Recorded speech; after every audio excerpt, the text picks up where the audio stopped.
to talk. For the day I break these chains, I'm bound for the life of the simple things. The last video that I had made, I kind of left off where I was about ready to share some stuff that was real personal and everything. And I went to start trying to make that video, and I felt I just wasn't really ready to do it. And I decided that I wasn't going to make that until I was ready, and that I wasn't going to post another video until I was ready. And I was hoping that if I just took a little bit longer that I would be ready. And in that process, I ended up getting sick. I got really sick, actually. I was vomiting and had diarrhea for about 4 or 5 days. I know I had diarrhea for 5, and I think the vomiting stopped before that. But anyways, I had been talking to a friend about it that's in the medical field, and they told me basically, you know, I might be septic and that I should go to the ER. I ended up going to the ER, found out that, you know, it was pretty sure that it was just the flu. So I went, and it took me almost a month to get over being sick. Every time I started feeling better and I started trying to go and do things, I got sick again. And so that's where a lot of the time that I've been gone is gone. You know, I think I'm as ready as I'm gonna ever be to go into this stuff. But back in October, the very beginning of October, I had posted a video noting to you guys, all of you, that I was basically, I had disappointing news. I went ahead and I started, you know, trying to find a laboratory position, and I ended up getting a decent way through the process, and I ended up failing the eye exam for a couple of lab jobs, and that was pretty disappointing to me. I'm going to go ahead and play a clip that came from a interview that I did about 3 years ago now. And at that time, I was able to see well enough to still drive. And today, if I don't have my contacts in, I can't drive. Heck, I can't even see my face in the mirror. And it's kind of embarrassing for me, but here's the clip to tell you, to start off telling you where the eye issue I have is from. Every symptom that I had brought, you know, now I know they were symptoms of what I had, but at the time I just brought things that I thought weren't right about myself. They kind of explained it away. You know, I didn't know any better to bring them in connection to one another. Maybe that would have helped them to stick up for them a little bit, but you know, they still didn't find it. And then the last time I went, I just was so frustrated, I decided to go to a outside endocrinologist. And we're not talking like a real fancy healthcare place, you know, it's just Kelsey Siebold here. So, and the endocrinologist did a full blood panel on me and found that my TSH was low, which is thyroid stimulating hormone, that my prolactin was high, and noted that my peripheral vision was going away. So when he saw that, he said that the #1 differential diagnosis for that is a pituitary tumor. And he sent me in for an MRI, told me if it was no big deal, that they'd call me in a week or 2 or whatever. If it was, I'd hear from them pretty quick. I went in, I did the MRI. The next day, I got a phone call, and I had a 3-centimeter tumor, and it was in the neurohypophysis, which your pituitary gland, the upper portion of it, is usually referred as the neurohypophysis. It's where your thalamus, which is your midbrain, and your pituitary gland, which is known as the master gland, it's where they communicate. So I ended up going in for surgery, and they removed part of it, but it didn't end up removing it all. So I went for another one and did a round of chemo. Thought everything was okay, and then a few months later, I had it come back, and then it was in spots that they couldn't do the same kind of operation. They figured it was, obviously they'd figured out prior that it was malignant. It's not a place that they go and they just biopsy. They either remove it or they don't. And it turned out to be malignant. The next I did a third surgery, which was a gamma, what they call the gamma knife, which is radiation, really hyper-targeted radiation that they did, and got rid of it and put me on some pretty nasty chemotherapy, which was at the time experimental. I don't really know if it's gone FDA approval or anything like that, but it ended up working out for me. Now that you've seen that video, you have an idea of kind of where all of this started from for me. That tumor really left me with a pretty major issue and kind of a scary thing. I ended up getting through it all and everything, but today I'm left with an eye condition.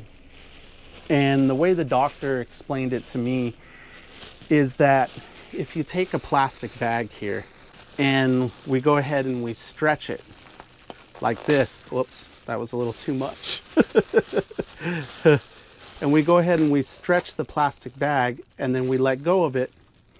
If you see here, there's thin spots in the plastic and there's thick spots in the plastic, if you can see that. And so the tumor that I had put pressure back behind my eyes, and the way the doctor explained it to me was with a plastic bag. And he said that that pressure basically stretched my cornea out. And so it's left me with thin spots and thick spots on my cornea.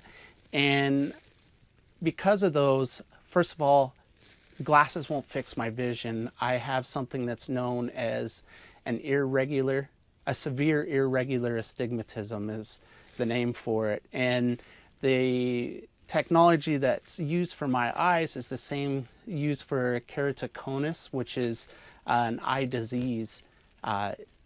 Exactly what's going on with my eyes is different, but that technology is able to correct my vision right now. Eventually those thin spots on my cornea are going to end up scarring over, and I won't be able to see anymore at all, even with corrective lenses. Knowing that I'm probably going to go blind, well, I will be blind for a period. There are treatments. I can get a cornea transplant later, but even after I get a cornea transplant, best case scenario after a cornea transplant is 20/40 vision with corrective lenses, kind of like what I have now. And that's best case scenario. Maybe if you're lucky, half of people end up best case scenario. So there's probably more than half a chance that I'm not even going to have 20/40 vision. And that's with corrective lenses. So today, my vision with these contacts that I have now, it's better than that today. And so this is the best vision I'm going to have. And that's hard for me to deal with, you know. And another thing is because of the kind of condition I have, and a lot of it depends on how well my eye ages, you know, how my personal eye ages as it goes along. So they don't really have any kind of timeline for me on how long it will be before I lose my vision. They can't really tell me that, you know, and it makes it hard to kind of like plan your future and everything. And being that just 3 years ago, I could drive still without contacts, I really should wear them. You know, my vision was so much better with them. But really, I could still drive. I mean, I could see vehicles and everything. The only thing was kind of reading the smaller street signs for me. You fast forward today, and without my contacts in, I can't even see my face in the mirror. And that's happened really fast over the last 2 years, especially. And so it used to be just my close vision was horrible. And that's why some of you guys that have made fun of me a little bit, I know it does look funny when if I have my phone up to my face and stuff. At first it was my close vision that went bad, was the worst, you know, and my distance vision was okay. Well, now it's decayed to where it doesn't matter. It's atrocious without my contacts in.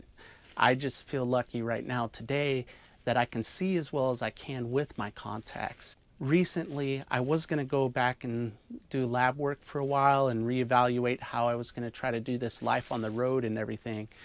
In this last 3 months or so, I've now a total of failed 4 eye exams for laboratory jobs that I've been applying for.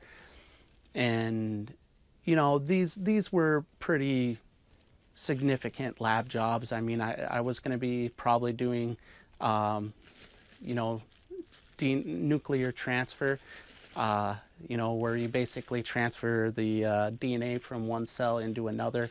It can be for all kinds of reasons, but ultimately you're removing the DNA from one cell, taking the DNA from another and putting it into that cell, and that allows for to basically skip generations into clone cells.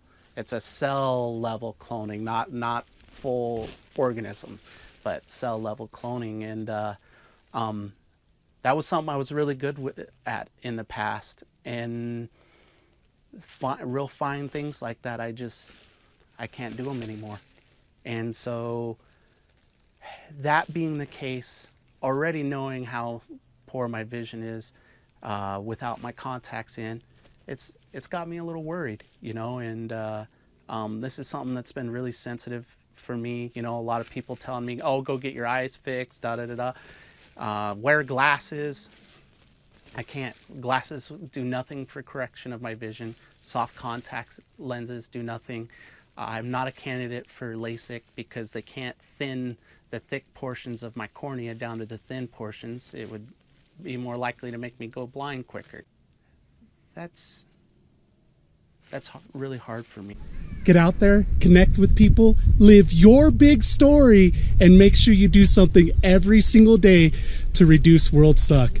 Peace, guys. It's been a long day without you, my friend, and I'll tell you all about it when I see you again. We come a long way from where we began. Oh, I'll tell you all about it when I see you again. When I see